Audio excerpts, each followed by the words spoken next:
Yes, I'm standing in front of you on one of the most interesting crypto conferences in Germany, and I'm talking about banks. Why should I do that? Well, everybody is fantasizing about mass adoption of crypto technology and blockchains. And I would argue that we need the banks in order to achieve that. On the one hand side, some crypto startups are fighting banks. On the other hand, they dream of institutional adoption, like we saw several times. And I think there are a lot of opportunities for banks in this new technology, especially in industrial countries like Germany. We have this trust into financial institutions, which was built up for 80 years, and we should build on that trust. I think we need these banks finding opportunities in this new technology to get the masses going and adopting the opportunities in there. But without any further ado, I would like to go into these 77 opportunities I brought with myself, and I would like to start with the very obvious. You might argue, what? Bitcoin, Ethereum, stablecoins, this is old stuff. Yes, but did you try to buy Bitcoin or Ethereum with your normal retail bank? We know about 10 to 15% of Americans own crypto nowadays, but actually they didn't use the banks. They used FTX and stuff like that, and we all know what happened with their funds in the end. So while it might look a bit old-fashioned, I would really urge banks to really start with the obvious. And I don't talk about high-frequency trading. What normal people want to do, they want to invest in Bitcoin and Ethereum, and they want a simple buy-and-hold strategy. So you need simple services like custodial wallets. You need very simple trading opportunities. And once you are there, you need more advanced services. So people now want to stake, because now we can withdraw our staking rewards after the last Ethereum upgrade. So we can get 8% yield out of that, which other investments offer these opportunities. So while it might look very simple at the first stage, it will get a bit more complicated because your users will demand more services in the end. And I would really go from that side. So we're a consulting company. That means we really listen to the users and we follow the customer journey. And this is also true for this new terrain. We need to see what users actually want and need to behave accordingly. And while it looks very simple, if you go a bit deeper, you will see, okay, Ethereum and Bitcoin, for example, they work very differently. Yeah?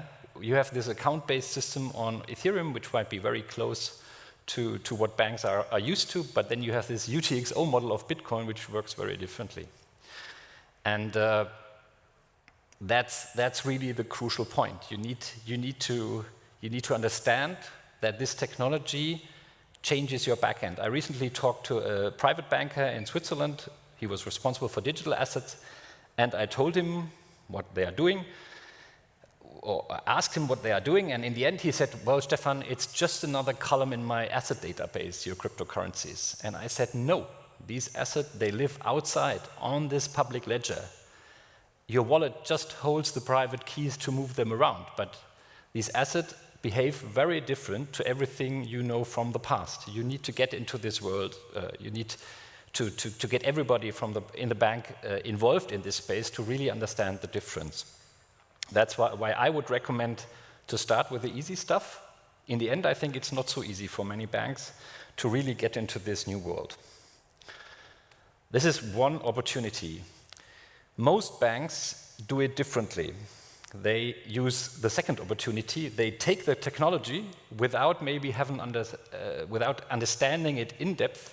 They just take the technology and use it internally, just like we used the intranet end of the 90s instead of using the internet. So I see that very similarly. So you take the technology, you take the whole responsibility of running the nodes, use technology like Hyperledger or Corda, and run it to optimize your internal processes.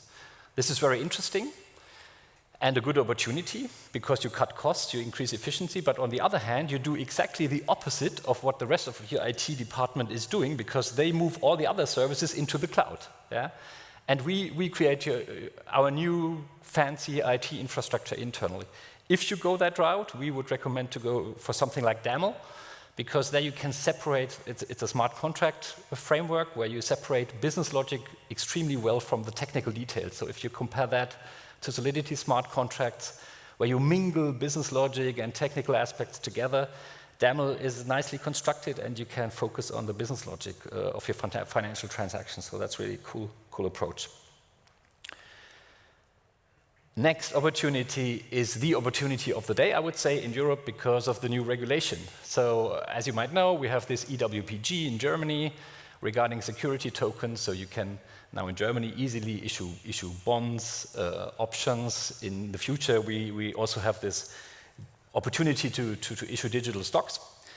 And we have the DLT pilot regime in Europe. So regulation embracing startups to find the best way to get the technology going. Really cool. We are deeply invested there. We partner with traditional players like Deutsche Börse with their very interesting D7 platform, but there are also very nice German startups which all go in a similar direction, but yet a bit differently. So we have 21 Finance going for a DLT pilot regime. We have CashLink with close links to the banking system in Frankfurt, for example. We have IVE1 also from Frankfurt who go vast. They go for projects in Dubai, in Brazil, in Hong Kong. We have TokenForge who are a bit more diversified. They go for issuing green bonds and stuff like that. So many interesting partners in the space. You should have look into or talk to us to discuss their capabilities. The one important thing again here is many people talk about tokenization, but it's just the first step. The interesting step is the second one. So where do you get liquidity? It's nice to issue some bonds, but where do you bring in, how do you create market makers? So again, we can learn a lot from the first opportunity. How does DeFi solve that? How do NFT marketplaces solve that liquidity problem? This is still ahead for most of these tokenized securities to fulfill the wishes that we all have. So far for the very obvious. I think I didn't tell too much new here. Now I'm going to the next stage, I would say. I would argue banks should offer custody for NFTs because banks have a problem. The younger generation doesn't know what actually is a bank good for anymore. In their heads, they are not so much relevant if they pay with Apple Pay and let's see. And some of them, they might have gotten into Bored Apes for just a few bucks 2 years ago. And now this thing is worth 100K. And they might still live in their Ledger wallet or even worse in their MetaMask wallet. And what is a bank good for? Well, they are your security partner. They are your risk manager. And I think banks need to reinvent themselves for the next generation. They need to go where the next generation is and where they trade and where they interact. And that's either the NFT space or opportunity number 5, the Metaverse. We all know younger kids spend hours a day and several days a week in Roblox and other virtual worlds that now gradually evolve into metaverses. We do first projects in Switzerland together with Post Finance to really find a way how to engage with these younger people. And it's not about putting a digital ATM into Decentraland. We don't think that this is it. But maybe you have to start with that. Yeah? Maybe you need to experience these new technologies. What we do think is that embedded finance in a metaverse is a very good idea. So go where the brands are, go where Nike is, go where these avatars are getting digital clothes. There, the new financial systems have to be. There's payment, there's investment, stuff like that. And by the way, you might also find the employees of the future because you're cool. You are there where they happen to be. And that's a way to go. Enough for the younger generation, but maybe even relevant for them is opportunity number 6. This is a world of its own. Regenerative finance tries to solve the problem of the hour regarding our planet and the climate catastrophe just ahead. And Adrian Wons, the founder of Senken, a German startup in that space, he told me, if you as a corporate go to an agency in Berlin and want to offset your CO2 footprint voluntarily, you pay them 10 euro, but he talked to the project in South Africa that actually gets the money. They get 2 out of your 10 euros. 8 euros get away somehow between intermediaries, because you absolutely don't know what's happening behind the scenes. That's what blockchain can be used for, creating transparency in these voluntary CO2 markets, to really see where these certificates are coming from, where they are going to, and how they get destroyed in the end. I think the problem is not solved, but fully. A lot of talk about how safe that all is. Even the standards like Vera and Gold Standard are in trouble these days. But I think a load of startups, especially in Europe, are going for that one. And you can even combine that with emotional aspects. I think that's also what blockchain is all about in Web3. It's not just dry financials. It's getting emotional aspects and passionate aspects in there, and that's what KlimaDAO is doing for more than a year. One of the original players in the field, they created a love letter to the planet. So you can offset your climate expenditures for your flight, and you can even add a text message for your kids in there, which is stored on the blockchain forever, proving that you offset your CO2 from your plane to holiday. Really cool idea. Last opportunity is loyalty. Might also be a bit far-fetched for banks, but Starbucks is showing the way.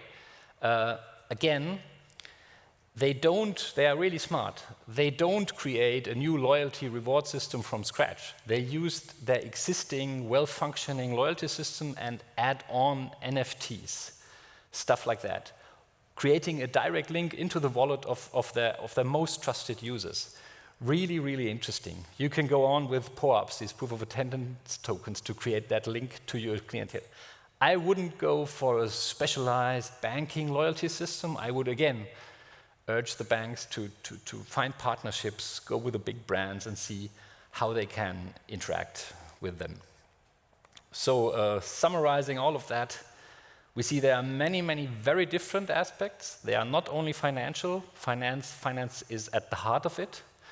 But it goes left and right, and it's really hard to predict where to start. But I think you need to start with the obvious before you can go for the more extreme cases. But I'm quite sure that the future backbone of the financial system is gradually taking away from banks.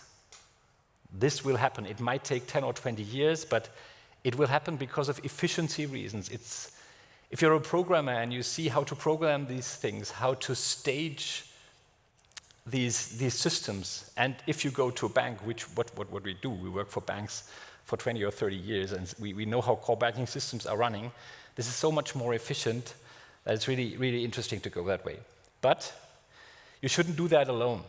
If we see the banks on the left-hand side, and all these startups that create custodial solutions, that create institutional DeFi solutions, that create tokenization platforms, secondary markets, sometimes they are quite far from each other, because the ones have to focus on compliance and customer value and business continuity, and on the other hand, you have these startups that push the boundaries, but they create SaaS solutions. They need to be laser focused, yeah? And you see that little water in between.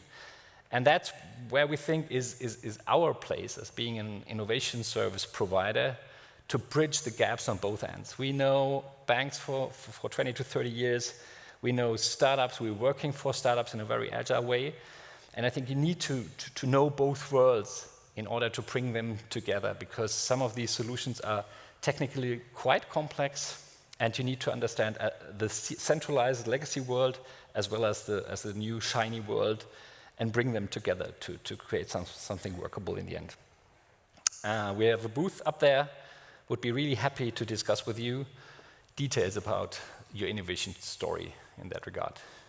Thank you very much.